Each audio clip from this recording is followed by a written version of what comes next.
Et si le gouvernement changeait de braquet sur la réforme des retraites, il semble qu'un plan B soit en préparation. Oui, alors qu'une grande mobilisation contre la réforme se prépare pour le 5 décembre prochain, les Échos révèlent que le gouvernement réfléchit à une mise en œuvre plus tardive que prévu. Olivier Samin, un texte a été proposé aux partenaires sociaux et il évoque de nouvelles pistes. L'entrée en vigueur du nouveau système universel par points s'appliquera à partir de la génération née en 1963. Ça, c'est ce que propose le rapport Delevoye.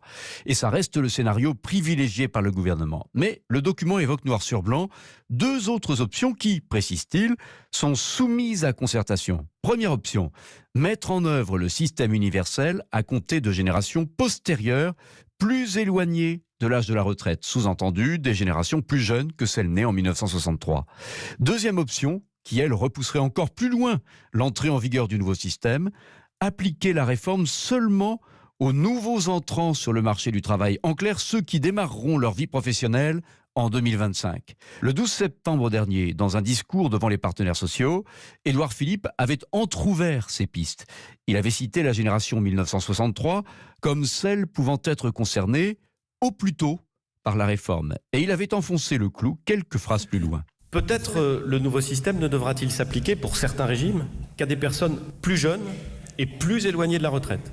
Là-dessus, je l'ai dit au commissaire, je n'ai aucun tabou. La nouveauté, c'est que désormais, ces options sont formalisées par écrit et soumises à concertation. Olivier Samin.